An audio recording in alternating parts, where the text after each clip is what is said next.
Bom dia, tudo bem com vocês? Quem está falando é o professor Giovanni. Vamos à correção, né? A correção não, né? Vamos à explicação do PET 8 do oitavo ano, tá bem? Claro que alguns, às vezes, eu vou até chegar a explicitar a resposta, mas não vou dar resposta de nenhum não, tá bem?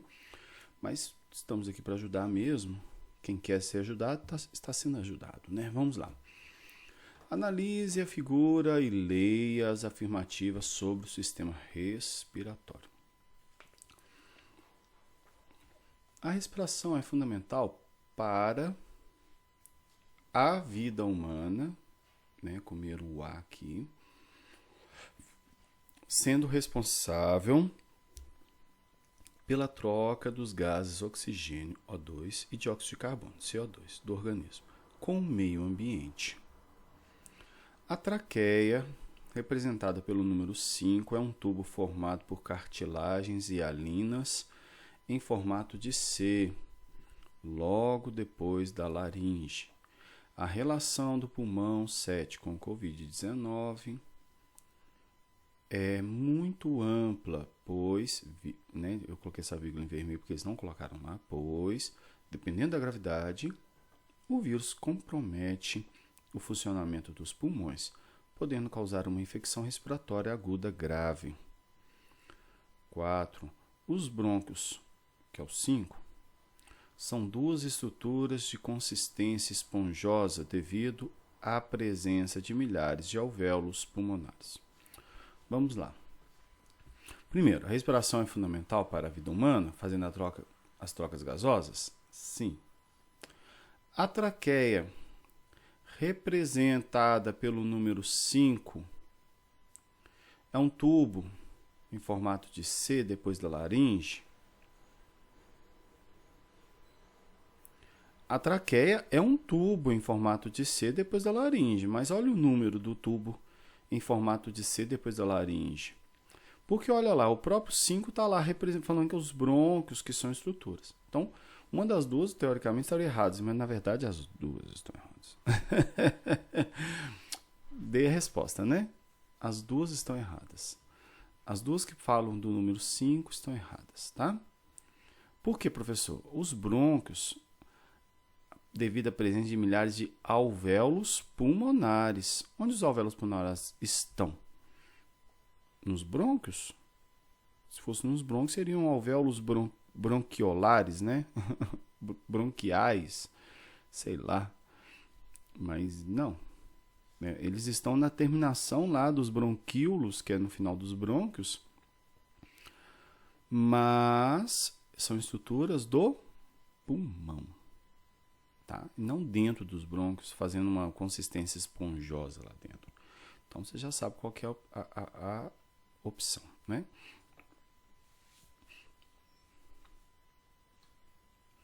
Número 2. O sistema digestório humano é formado por um tubo alimentar, o qual se comunica com várias glândulas anexas que liberam dentro dele enzimas essenciais para o processo de digestão. Nomeie os órgãos e as glândulas anexas do sistema digestório conforme o esquema abaixo. Então, claro que eu coloquei os nomes, né? Boca, glândulas salivares, faringe, esôfago, estômago, fígado, pâncreas. Professor, não está mostrando o pâncreas. Está aqui, ó. Tem uma estruturazinha amarelinha aqui, ó. Tá? Tá bem clarinho aqui, ó. Pâncreas, intestino delgado, intestino grosso e ânus. Esse verdinho que está aqui também poderia ser destacado, que é a vesícula biliar, onde que a bilis que vem do fígado fica armazenado para poder ser depositada no intestino delgado, né?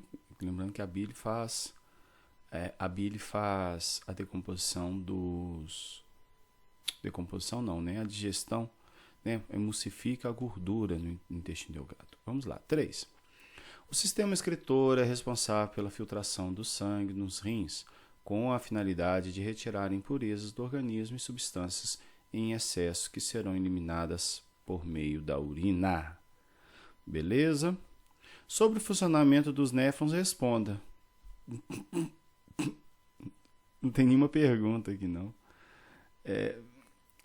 Eles fizeram adaptada, mas adaptaram errado, né? Isso aqui era para marcar a alternativa, tá bom? A alternativa correta sobre o funcionamento dos néfrons, tá bom? Mas vamos lá. Letra A. O néfron é a unidade funcional básica do rim, responsável pela formação da urina. Cada rim humano possui uma dezena de néfrons? Não, são milhares. A água filtrada nos néfrons é reabsorvida em maior ou menor quantidade pelos, né, combinação nominal, né, pelos túbulos renais, de acordo com a necessidade do organismo, sob a influência do hormônio ADH, que é o antidiurético. Sim, está correto, tá? A urina formada principalmente por água, sais e ureia será encaminhada para o ducto coletor. Até aí beleza, que se liga diretamente na bexiga. E o ureter que leva? Né? Então, não. Não. Muitos glóbulos brancos e vermelhos e as moléculas de grande tamanho, proteínas, são eliminadas juntamente com a urina. Não. Se forem, né, se estiverem presentes na urina, significa que tem algum problema urinário, tá? Algum problema nefrológico que precisa ser acompanhado pelo nefrologista. Se estiver saindo sangue na urina, procurar o nefrologista. Está bem? Então você já sabe qual que era a correta, eu só expliquei as outras. Tá bom? Então, vamos lá. 4. O cladograma ao lado resume os principais passos da evolução das plantas, considerando as letras como novidades evolutivas. Apomorfias. Considere as afirmativas abaixo. Então vamos lá, vamos entender o que. Aqui é a origem das plantas, né? As briófitas, as pteridófitas, gimnospermas e angiospermas. Lembrando que todas elas têm um ancestral comum. E aqui está marcando o surgimento de características ao longo dessa história. Tá bom? Aí a letra A, entre briófitas e pteridófitas surgiu uma característica, né? Entre o ancestral de briófita e o ancestral de pteridófita. Entre o ancestral de pteridófita e gimnosperma também apareceu uma característica. E antes das angiospermas apareceu outra característica. Tá bom? Então vamos lá. A novidade representada pela letra A corresponde à semente. E pela letra C, flores e frutos. A letra C está certo. Flores e frutos. Mas a A, não, seria a B que é semente, tá? Aqui surgiu semente. Então, errônea. 2. Nos grupos abaixo do caráter representado pela letra C, não ocorrem sementes. Então, abaixo da letra C não ocorre semente. Se eu falei que a B é semente, então também não. Tá? Então, também não. Não ocorrem flor e fruto. Mas semente, na letra B, já é o surgimento, que gimnosperma tem semente, o pinhão. Todos os grupos acima... Aliás, a gente não precisava nem de ler mais, né? Porque se cancelou a 1 e a 2, todas aqui tinha a 2, né? Então só sobrou uma letra, que a gente já sabe qual que é. Então, consequentemente, as outras estão corretas. Todos os grupos acima do caráter representado pela letra A apresentam tecidos condutores de seiva. Sim, essa é a característica que surgiu no A, né? Que são os vasos condutores. Lembrando que briófita não tem vaso condutor, não tem xilema e floema, não tem. Por isso que as plantas são pequenininhas. O caráter representado pela letra C confere vantagem adaptativa às angiospermas. Sim, assim como todos os outros garantem vantagem adaptativa, né? A partir do momento que eles surgiram. Nos grupos abaixo do caráter representado pela letra A, a reprodução ocorre dependente da água. Sim, briófita é dependente de água. Sendo que pteridófita também tem uma dependência de água, né? Para reprodução. Mas essa frase não exclui a possibilidade de ter outro que precise de dependência lá para cima, né? Todos que estão, na verdade, para baixo de B é que precisam, tá? Em quase todos os seus exemplares. Beleza? Que aí surge o grão de pólen. Pteridófita não tem grão de pólen. Tá? As células reprodutivas dela ainda nadam. Tá bom? Beleza? Então, a letra A gente já sabe qual é a letra, né? Está marcado. 5. A figura mostra o esquema de um cladograma, onde nos círculos estão representados alguns grupos de animais invertebrados, enquanto que nos retângulos, características que surgiram durante o processo. É bem parecido com o outro, né? Só que aqui são os invertebrados, temporíferos, quinidários, plateumintos, nemateumintos, moluscos e artrópodes. Os retângulos 3, 4 e 6, respectivamente, representam respectivamente o aparecimento das características. Professor, cadê a característica 1? Também não achei até agora. Acho que estava em algum lugar aí, né? Acho que eles estamparam e não viram que eles não colocaram 1. Mas enfim, o 3, o 4 e o 6. Vamos lá. O 4, eu vou dar uma dica bem interessante. O 4 aqui, ele vai representar uma característica bem específica que só nos quinidários tem, que são as células urticantes. Tá? Células urticantes. E aí nós já encontramos a resposta, né? Porque lembrando que está na ordem. Então, o primeiro é o 3, o segundo é o 4 e o terceiro é o 6. Não é? Lembrando que os artrópodes têm esse exoesqueleto e tecidos verdadeiros começam a surgir aqui, porque porífero, né? O Bob Esponja, a esponja, ela não tem tecido verdadeiro. Todas as células fazem tudo. A partir daqui que começa, né? Tem os quinidócitos, tem os tecidos próprios para cada função. 6. Leia as informações abaixo e responda as perguntas que se seguem. Hoje, quarta-feira, 11 de novembro de 2020, Marliéria, Minas Gerais. Sol o dia todo sem nuvens no céu. Noite de tempo aberto, ainda sem nuvens. Manhã, tarde e noite. 31 graus máxima, 19 mínima, né? Mínima de 19 graus. Os climas de altitude apresentam características térmicas e de precipitação que são impostas pela altitude, correspondendo a um agravamento das condições climáticas das áreas envolvidas, né, no caso. No verão, as temperaturas raramente ultrapassam os 30 graus Celsius. O inverno é relativamente frio e a amplitude térmica anual não é muito elevada. A dinâmica atmosférica é basicamente controlada pela célula de alta pressão subtropical do Atlântico Sul. A informação 1 refere-se a tempo e a 2 a clima. Isso é uma informação. Cite as diferenças entre os dois termos muito utilizados nas previsões meteorológicas. Eu vou ensinar lá o pessoal do PET a escrever meteorológica, porque escreveram meteorológicas, acredita nisso? Pode olhar no seu PET, está escrito errado. Então, nossa, aí você vai falar, mas nem os alunos não conseguem, quem faz o PET também não consegue, como é que os alunos vão saber, né? Porque o professor está aqui para ajudar. Então, as previsões meteorológicas. Então, vamos lá, cite as diferenças entre os dois termos, tá bom? Vamos lá. Tempo se refere às condições atmosféricas registradas em um período curto de tempo. E ele é influenciado por nuvens, massas de ar, frentes frias e quentes, temperatura, umidade do ar e pressão atmosférica.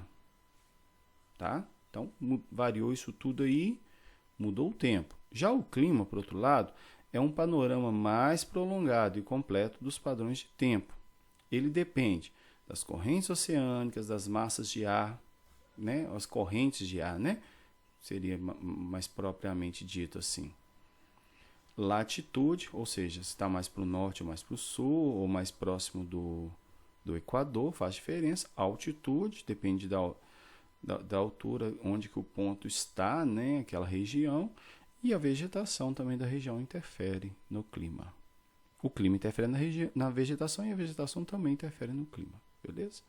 Então, aí lá tem uma autoavaliação, não esqueça de fazê-la, tá? Colocando se você alcançou, se você entende parcialmente ou se você não entende aquilo ali. E aí eu vou citar rapidamente aqui o que está na autoavaliação para te ajudar. Identifica os órgãos que compõem as vias respiratórias e compreendo o funcionamento do sistema respiratório. Eu conheço o pulmão, a traqueia, os brônquios, a faringe, a laringe, a boca, nariz, eu compreendo como é que funciona esse sistema respiratório, o diafragma que puxa o pulmão, reconheço as estruturas do sistema digestório, entendo o processo da digestão humana, eu reconheço aqueles órgãos lá que a gente citou, eu entendo esse processo, eu entendo que vai pegando as substâncias mais complexas e vai transformando em substâncias mais simples para serem absorvidas e que elas vão ser encaminhadas e acabam geralmente chegando na forma de glicose para poder fazer a respiração celular. Eu compreendo a funcionalidade do sistema excretor, eu entendo lá como é que funcionam os rins, o canal, a uretra, o ureter, a bexiga, a uretra, os néfrons. Eu identifico os principais representantes do sistema do reino planta e compreendo suas características gerais, as briófitas, pteridófitas, gimnospermas, angiospermas. Sei o que é um musgo, que o musgo é uma briófita. Eu sei que quando eu falo pteridófita é uma samambaia. Eu consigo lembrar disso, ou eu estou lembrando só o que o professor está falando aqui? Porque se for porque está falando, é parcial. Mas se não lembra, seja sincero, né? Se lembra, coloca o sim. Identifica os diversos filos de animais invertebrados e suas principais características. A gente acabou de ver lá, né? Os poríferos, quinidários, moluscos, os artrópodes, as minhocas, que agora até sumiu o nome do anelídeos. Não, some, o nome é difícil, né? Acontece, viu? Eu conheço esses filos, eu consigo saber algumas principais características do corpo deles, o que identifica. Compreendo os benefícios da conservação do ambiente e das espécies animais. Né? Eu consigo entender a importância disso, tanto para a economia quanto para a preservação da vida, da cadeia alimentar. Conheço as características gerais e a diversidade dos invertebrados e vertebrados. Aí, no caso, agora já entraram os vertebrados também. Você conhece os vertebrados? Peixes, anfíbios, répteis, aves, mamíferos. Conhece? Mas conhece as características também de cada um, de cada grupo, que identifica que se disser daquele grupo é aquela característica e pronto, não tem muita fuga. Você conhece isso tudo? Entendo os fatores climáticos e sei diferenciar clima e tempo. E aí é uma autoavaliação, seja sincero e não falte com a verdade. Né? No mais, desejo boa sorte. Estou pensando em fazer o material de matemática. Se você desejar, deixa aí no comentário aí o pedido. Né? Quem sabe você consegue motivar o professor a fazê-lo. Tá? No mais, tchau, fique com Deus. Até uma próxima oportunidade.